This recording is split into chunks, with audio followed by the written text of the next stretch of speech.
Hi எல்லாம் எப்படி இருக்கீங்க? இந்த ஸ்கூல் லீவ் விட்டாலே ஆரம்பிச்சிருவாங்க நம்ம குட்டீஸ்லாம், அம்மா எனக்கு ஏதாவது செஞ்சு தாம்மான்னு. அப்போது இந்த ஹெல்தியான ட்ரெடிஷ்னல் கச்சாயம் செஞ்சு கொடுத்து பாருங்கள், சாப்பிடுவாங்க. இதுக்கு வந்துட்டு நான் ஒரு 1/2 கிலோ கோதுமையை எடுத்திருக்கேங்க. அதை வந்துட்டு ஒரு 2-3 தடவை நல்லா கழுவி எடுத்துக்கோங்க. அதில் இருக்கிற தூசெல்லாம் போகிற அளவுக்கு கழுவி எடுத்துட்டு, இதுக்கு வேணுங்கிற அளவு தேவையான அளவு தண்ணி ஊற்றி ஒரு 4-5 மணி நேரம் கோதுமை வந்துட்டு நல்லா ஊறணுங்க. இதுக்கு நான் வந்துட்டு 3/4 கிலோ கருப்பட்டி எடுத்துருக்கேங்க. இது கருப்பட்டியில் செஞ்சால் மட்டும்தான் நல்லாயிருக்கும். வெல்லத்துக்கு அந்த அளவுக்கு டேஸ்ட் வராதுங்க. இப்போ நம்ம வந்துட்டு ஊற வச்சுருந்த கோதுமை ஒரு 4-5 மணி நேரம் நல்லா ஊறிடுச்சுங்க. இந்த கோதுமையை வந்துட்டு நல்லா ஊறணுங்க. நம்ம வந்துட்டு இதை ஆட்டுக்கல்லில் தான் ஆட்ட போகிறோம். இப்போ இது கூடயே வந்துட்டு ஒரு 4-5 ஏலக்காயில் இருக்கிற விதையை மட்டும் போட்டுக்கலாங்க. போட்டுட்டு இப்போ நம்ம ஆட்டி எடுத்துக்கலாங்க.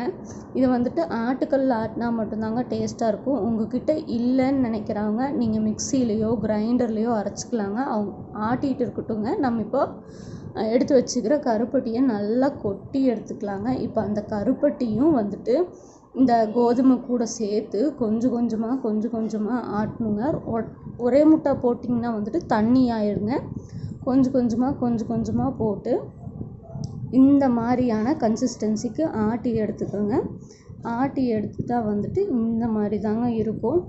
எடுத்து போட்டால் கீழே விழுகணுங்க. ஒரு இட்லி மாவு வந்துட்டு கெட்டியாக இருந்தால் எப்படி இருக்கும் அந்த பதத்தில் இருக்கணுங்க.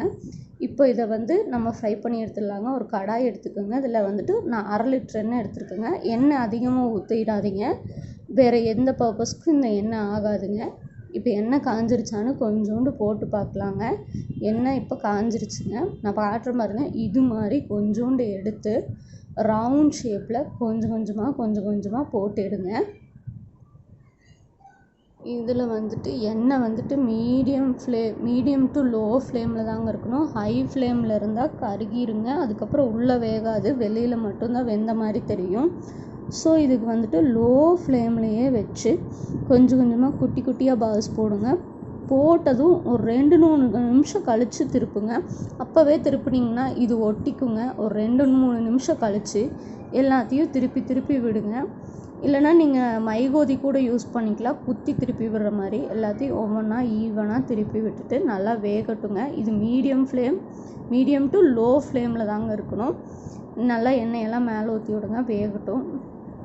ஓரளவுக்கு அந்த கொதியெல்லாம் அடங்கி வரணுங்க. அந்த மாதிரி ஸ்டேஜில் நம்ம இந்த கச்சாயத்தை எடுத்துடலாங்க. ரொம்ப விட்டோம்னா அதிகமாக கருகிரும். கருப்பட்டி போட்டிருக்கறனால கருகிருங்க. ஸோ இந்த மாதிரி கன்சிஸ்டன்சி வந்ததும் நம்ம எடுத்து தனியாக செப்பரேட்டாக போட்டுடலாங்க. இதே மாதிரி அடுத்த பேட்சையும் கொஞ்சமாக குட்டியாக போட்டு எடுத்துக்கலாங்க. இது வந்துட்டு என்னோடய ரொம்ப ஃபேவரட்டான ஸ்வீட்டுங்க. லீவ் விட்டால் எங்கள் அம்மா இதுதான் செஞ்சு தருவாங்க. நீங்களும் செஞ்சு பார்த்துட்டு எப்படி இருக்குன்னு மறக்காமல் கமெண்ட் பண்ணுங்கள். பிடிச்சிருந்தா லைக் பண்ணுங்கள், ஷேர் பண்ணுங்கள், சப்ஸ்கிரைப் பண்ணுங்கள்.